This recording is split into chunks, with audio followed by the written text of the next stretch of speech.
पण मग हे स्फुरद मुळांना मिळण्यासाठी काय करायला लागेल, तर त्याच्यामध्ये आपण पीएसबी नावाचं खत ऐकलं असेल. पीएसबी म्हणजे काय, तर शेतकरी मित्रांनो, जवळपास जमिनीत टाकलेल्या खतामधला 80% स्फुरद हा मुळांना भेटत नाही किंवा तो झाडांसाठी उपलब्ध होत नाही, कारण तो स्थिर स्वरूपात असतो, फिक्स असतो.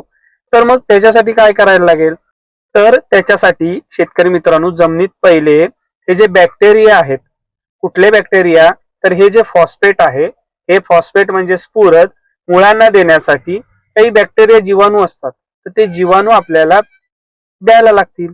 ते जीवाणूंची संख्या वाढायला लागेल किंवा ते जीवाणू त्या जमिनीमध्ये असणं गरजेचं आहे.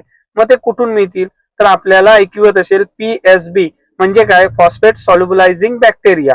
हे खत आहे किंवा या प्रकारचे जी जैविक निविष्ट आहेत, ह्या आपल्याला वापर करायला लागतील. आणि ह्या मिळतात कुठून, तर आता ऐकवत असेल आपल्याकडे बऱ्याचशा योजना सेंद्रिय शेतीवर, नैसर्गिक शेतीवर आलेल्या आहेत.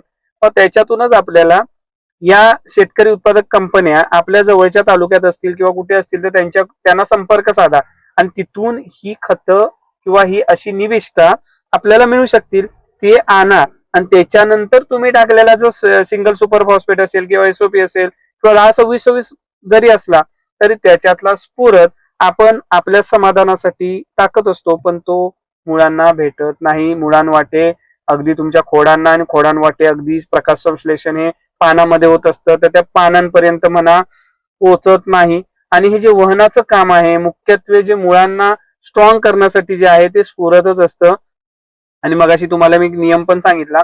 मग या नियमानुसार जर जायचं म्हटलं, तर आपल्याला अधिक शक्तिशाली आपल्या झाडांची, आपल्या वनस्पतीची मुळं असणं गरजेचं आहे. मग मुळं कुठे शक्तिशाली होणार आहेत, आपण जर स्फुरद दिलं तरच होणार. मग आपण स्फुरद तर दिलंय, पण त्या झाडाला मिळालं नाही, तरी पण त्याचा काही उपयोग होणार नाही. म्हणून पीएसबी आपल्या जमिनीमध्ये टाकणं गरजेचं आहे. हे खूप महत्वाचं आहे आणि आपण लक्षात ठेवलं पाहिजे.